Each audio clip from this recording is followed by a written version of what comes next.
ఇంగ్లీష్‌లో మాట్లాడాలంటే భయమా? మీలాంటి వాళ్ళ కోసమే spoken English personal training classes వెంటనే జాయిన్ అవ్వండి.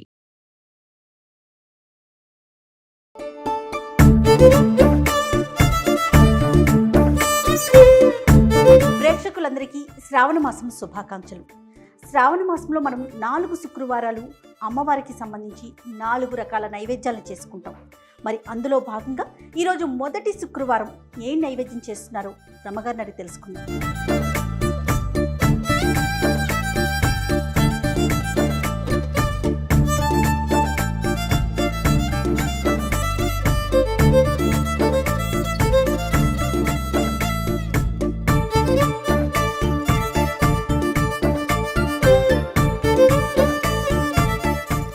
నమస్తే రమ్మగారు. నమస్తే జయ. రమ్మగారు, శ్రావణ మాసంలోకి వెళ్ళిపోయాము. ప్రతి శుక్రవారం కూడా అమ్మవారికి ఒక్కొక్క నైవేద్యం చొప్పున పెట్టుకుంటూ ఉంటాం కదా. మరి మొదటి శుక్రవారం ఈరోజు మనం ఏం నైవేద్యం చేసి చూపించబోతున్నాం? పరమాన్నం చేద్దాం. ఓకే, మామూలుగా మనం సింపుల్ గా ఈజీగా కుక్కర్ లో చేసి చూపించాం.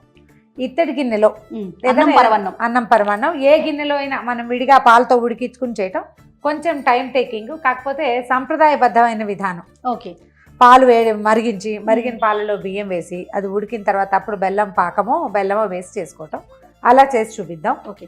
ఇత్తడి గిన్నె అనగానే ఒక ఆధ్యాత్మిక భావన వచ్చేస్తుంది రమ్మగారు. ఎందుకో అలాంటి ఫీల్ అనిపిస్తూ ఉంటుంది, పురాతన భావన వల్ల.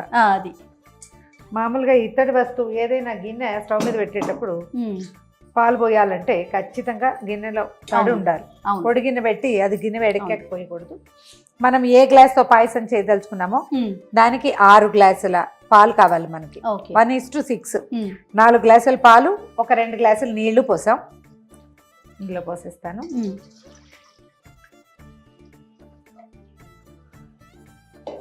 ఒక గ్లాస్ బియ్యం ముందుగానే కడిగి పెట్టుకుందాము. మనకి చిన్న చిట్కా ఏంటంటే పాయసానికి బియ్యం అన్నం చిమడ ఉడకాలి, బాగా మెత్తగా అవ్వాలి. కాబట్టి ముందే కడిగి పెట్టేస్తే కొంచెం పాలలో వేసేసరికి బిరుసెక్కుతుంది.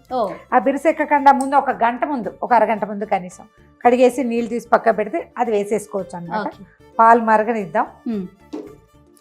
మీరు ఎలాంటి నైవేద్యాలు చేస్తారండి? ప్రతి శుక్రవారం పూజ చేసుకుంటారా రమ్మగారు? మామూలుగా శుక్రవారాలు పూజ ఎలాగో ఉంటుంది. శ్రావణ మాసంలో అన్ని 4 వస్తే 4, 5 వస్తే 5. రెండో రోజు వారం వరలక్ష్మి వ్రతం చేస్తాం కదా, మిగిలిన 3-4 వారాలు చేస్తాను. ఓకే, ఈ సంవత్సరం 5 శుక్రవారాలు వచ్చినాయి. మామూలుగా ఏంటంటే పాయసం సులువుగా ఏదైనా పని హడావిడి బయటికి వెళ్ళిపోవాలంటే ఒక పాయసం, లేదా కొంచెం ఖాళీగా ఉన్నామంటే పాయసంతో పాటు కొంచెం పులిహోర, కొంచెం దత్తోజనం, అలా కూడా రవ కేసరి, లేకపోతే శనగపప్పు పాయసం కానీ, శనగపప్పు పాయసం కూడా బాగుంటుంది. అవును, శనగపప్పుతో వడలు కానీ, లేదా పాయసము బజ్జీలు, పాయసము వడలు. సాధారణంగా అమ్మవారికి అసలు ఎలాంటి నైవేద్యాలు పెడతాం మనం? ఇవి అన్నంతో మెయిన్. మామూలుగా అమ్మవారికి మనం లలితా శాస్త్రంలో కనపడతాయి మనకి. పాయసాన్న ప్రియ, తర్వాత ఏమో దధ్యన్నాసక్త హృదయ, తర్వాత ఏమో పులిహోర కూడా అదేమంటారు హరిద్రాన్నైక రసిక, అంటే పులిహోర కూడా అమ్మవారికి ఇష్టం అంటారు. ఇప్పుడు మనం లక్ష్మీ స్వరూపంగా భావిస్తున్నప్పటికీ అమ్మవారికి లలితలో ఏం చెప్పారో అవే ప్రసాదాలు మనం ఇప్పుడు కూడా నైవేద్యం పెడతాం. లక్ష్మీదేవికి అడిషన్ ఏంటంటే శనగపిండి. ఆమెకి ఇష్టమా? శనగపప్పు ఆమెకి ఇష్టం అంటారు. అందుకని శనగపప్పుతో చేసేవి కానీ, శనగపిండితో చేసేవి కానీ, ఏదైనా సరే ఇంకొక తీపి పదార్థం లేదా కార పదార్థమైన నైవేద్యం పెట్టుకుంటాం. ఏదో ఒకటి చేసుకోవచ్చు. రమ్మగారు, పొంగొస్తుంది. పాలు పొంగొచ్చాక స్టవ్ ఆపేద్దాం. ఒకటే పొంగు జస్ట్ కాగితే చాలవి. పచ్చి పాలల్లో బియ్యం వేసిన ఫీలింగ్ లేకుండా అది పొంగిన పాల రుచి వేరుగా ఉంటుంది అన్నమాట. ఇప్పుడు మనం కడిగెట్టు పెట్టుకున్న బియ్యాన్ని పాలల్లో వేసేద్దాం.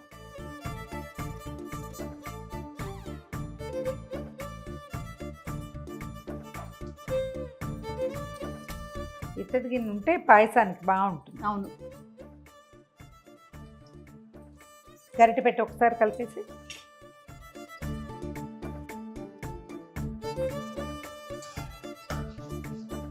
ఇప్పుడు స్టవ్ వెలిగిద్దాం. దీన్ని నిదానంగా సిమ్లో ఉడకనివ్వండి. బాగా 20-25 నిమిషాలు పడుతుంది తాపిగా ఈ అన్నం ఉడకడానికి. ఇది పొంగు వచ్చినప్పుడు పొర్లిపోకుండా ఒక గరిటెని ఇందులో పడేసి పెడితే బియ్యం పొంగు రాకుండా, అంటే పాలు పొంగి కింద పడకుండా ఉంటాయి. లేకపోతే మన రసప్తం పాయసం లాగా పొంగుతూ ఉంటాయి కదా, ఆ బాధ లేకుండా అనమాట. రమ్మగారు, కొంతమందికి కొన్నిసార్లు పగిలిపోతుందండి, పాలు పోయిగానే బెల్లం వేయగానే పగిలిపోతుంది. దానికి ఏదైనా టిప్ చెప్పండి. దాని టిప్కి ఏముంది, మనం ఇందులో అసలు బెల్లం వేయొద్దు, పాకం వేయొద్దు. ఆ.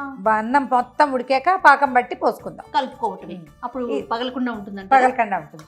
ఈ బియ్యం ఉడికే లోపల మనం ఇంకో పని ఏం చేయాలండి, ఒక్కొక్కళ్ళు చెప్తారు ఏం విరగదు మేము చేసాము అని. లేదు రమ్మగారు, మనకేంటంటే డిపెండ్స్, ఒక్కోసారి విరుగుతుంది ఒక్కోసారి విరగదు. విరిగితే ఏమనిపిస్తుంది అంటే మనం దేవుడికి పెట్టుకునే నైవేద్యం కదా అమ్మకి, అప్పుడు ఏం చేయాలి, ఒకలాంటి ఫీల్, గిల్టీ ఫీల్, అయ్యో విరిగిపోయింది అని అనిపిస్తుంది. నాకు గిల్టీ ఫీల్ ఉండదు. మెథడ్ తెలుసుకుంటే మంచి మెథడ్ ఎలా చేస్తే పగలకుండా ఉంటుందని తెలుసుకున్నాం అనుకోండి. ఏమిటో గిల్టీ ఫీల్ కాదు జయ, వస్తువు వృధా అయిపోతుంది, అది తినలేము పడేయలేము.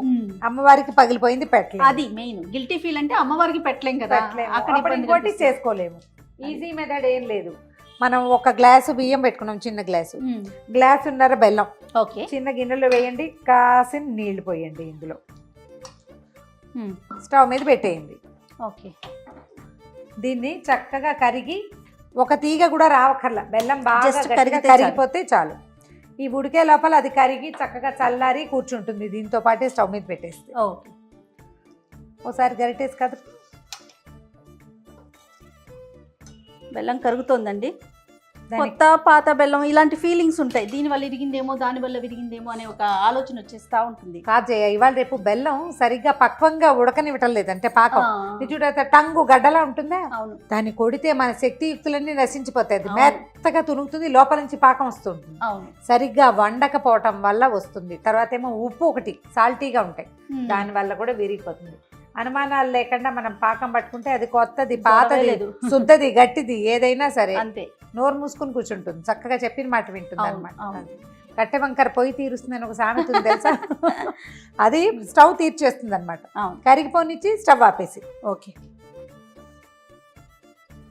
అన్నం దగ్గర పడిపోయింది చూసావా జయ, మనం గరిటేసి పెట్టాం కాబట్టి పాలు పొంగలేదు, మనం మళ్ళీ మళ్ళీ చూడక్కర్లేకుండా నిదానంగా ఉడికిపోయింది. ఇప్పుడు ఏం చేద్దామంటే దీనికి పక్కన పెడదాం. ఈ ఉడుకు కొంచెం ఆగాక గనక మనం బెల్లం పాకం వేసుకుంటే, అంటే వేడి మీద వచ్చేస్తే పగిలిపోతాయి, కాస్త ఆగితే ఇప్పుడు 2 నిమిషాలు దీని పక్కన పెట్టామనుకో దాని దారిని అది అవుతుంది. ఈ లోపల స్టవ్ వెలిగించు, మనం జీడిపప్పులు కిస్మిస్లు ఇది పట్టుకో, ఇది మన మాట విందు, వేయించేసుకుందాము. స్టవ్ సిమ్లో పెట్టా. పాయసాలు ఇలాంటివి నైవేద్యం పెట్టుకునేవి ఆవు పాలతో చేసుకుంటే బాగుంటాయి జయ, మనకి అందుబాటులో ఉంటాయి, అవకాశం ఉంటాయి, ప్యాకెట్లు కూడా దొరికేస్తున్నాయి కదా. అవునవును,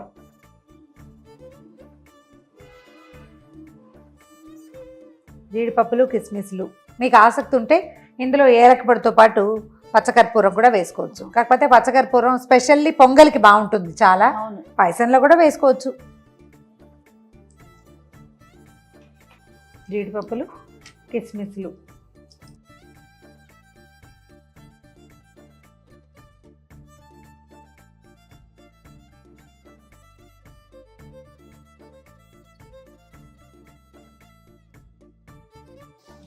పప్పులు వేగిపోయినాయి, స్టవ్ ఆపేసి.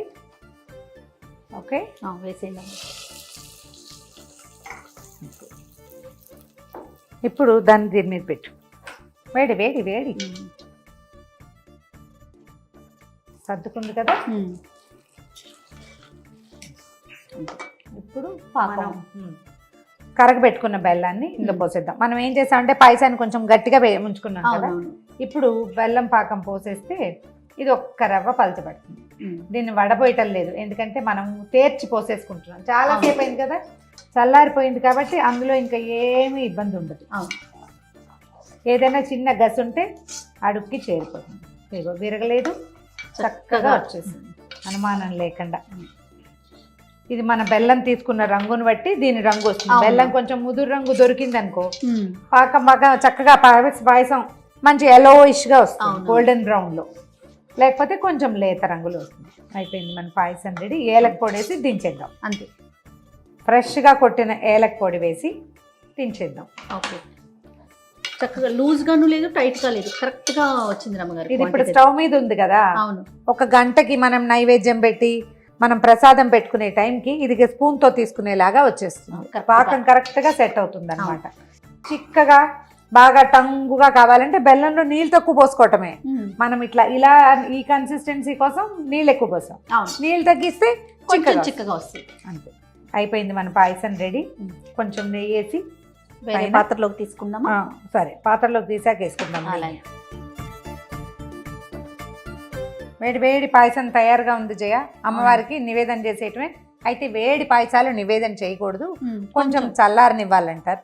కొద్దిగా చల్లారనిచ్చి, అంటే పొగలు కక్కుతున్న దాన్ని పెట్టకూడదు, కొంచెం గ్యాప్ ఇవ్వాలి. దీని మీద చక్కగా ఒక స్పూన్ మంచి నెయ్యి వేసి అంతే. అమ్మవారికి నివేదన చేసుకోవటమే. ఇంకా ప్రసాదము అంటే మనం ప్రతిసారి కూడా చేసేది ఇంతే కదా రమ్మగారు. అంతే, పాయసం, పరమాన్నమని, పొంగలి, చక్కెర పొంగలని, పొంగల్ చేస్తాము, పులిహోరని ఇవే కదా. అంతే.